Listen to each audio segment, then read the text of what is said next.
Assalamualaikum warahmatullahi wabarakatuh. Hai semuanya, perkenalkan nama saya Rahma Azhari.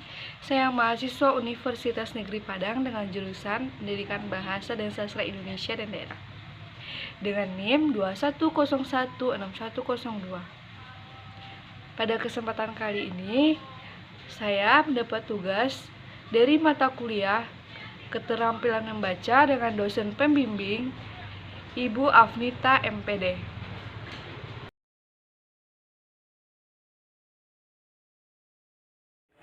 Membaca dalam hati adalah teknik membaca dengan tidak mengeluarkan kata-kata atau suara, tanpa gerakan kepala dan hanya dituntut kecepatan mata dalam membaca agar kita dapat memahami isi bacaan dengan baik.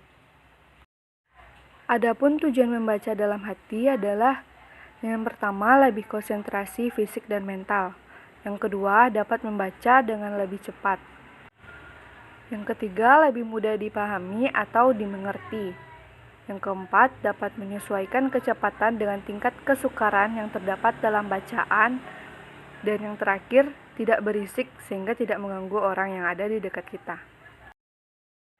Sekarang kita masuk pada membaca intensif. Apa sih yang dimaksud dengan membaca intensif? Membaca intensif atau intensive reading adalah membaca dengan penuh penghayatan untuk menyerap apa yang seharusnya kita kuasai. Membaca intensif merupakan studi seksama, telaah teliti, serta pemahaman terinci terhadap suatu bacaan. Apa saja sih yang termasuk ke dalam membaca intensif? Yang pertama, membaca telaah isi. Membaca telaah isi adalah kegiatan membaca yang dilakukan dengan tujuan pemahaman menelaah isi bacaan secara mendalam, sehingga pembaca memahami isi bacaan tersebut. Menelaah isi suatu bacaan menuntut ketelitian, pemahaman, kekritisan berpikir, dan keterampilan menangkap ide-ide yang tersirat dalam bahan bacaan yang kita baca. Dikarenakan dalam kita menelaah isi bacaan, kita tidak hanya sekedar membaca, tetapi harus dapat mengambil maksud dan tujuan dari teks bacaan tersebut. Membaca telaah isi dibagi menjadi dua, yaitu membaca teliti dan membaca pemahaman. Membaca teliti sama pentingnya dengan membaca sekilas. Maka seringkali seseorang perlu membaca dengan teliti bahan-bahan yang disukai.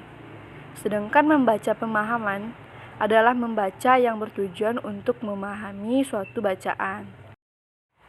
Membaca pemahaman terdiri dari beberapa macam. Yang pertama, membaca literal. Membaca literal adalah membaca untuk mengenal dan menangkap isi bacaan yang tertera secara tersurat.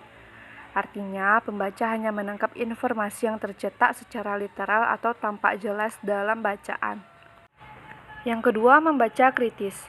Membaca kritis merupakan membaca untuk mengolah bahan bacaan secara kritis dan menemukan keseluruhan makna bahan bacaan, baik makna tersurat maupun makna tersirat. Mengolah bahan bacaan secara kritis artinya dalam proses membaca seseorang, pembaca tidak hanya menangkap makna yang tersurat atau makna baris-baris bacaan atau reading the lines, tetapi juga menemukan makna antar baris dan makna di balik baris.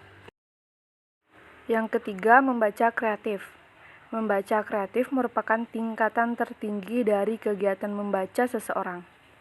Artinya, pembaca tidak hanya menangkap makna tersurat, makna antar baris, dan makna di balik baris, tetapi juga mampu secara kreatif menerapkan hasil membacanya untuk kepentingan sehari-hari.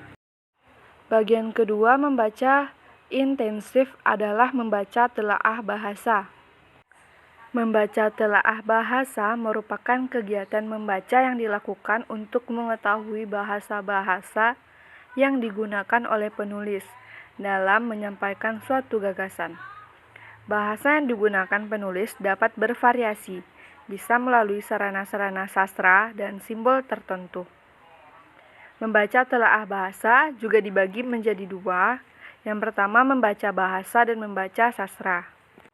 Membaca bahasa memiliki tujuan, yaitu memperbesar daya kata dan mengembangkan kosakata.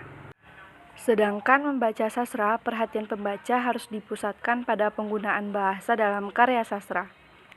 Apabila seseorang dapat mengenal serta mengerti seluk-beluk bahasa dalam suatu karya sastra, maka semakin mudah dia memahami isinya, serta dapat membedakan antara bahasa ilmiah dan bahasa Sekian sastra. penyampaian materi dari saya. Mohon maaf atas kekurangan dan kesalahan kata. Saya akhiri, wabillahi taufiq wal hidayah. Wassalamualaikum warahmatullahi wabarakatuh.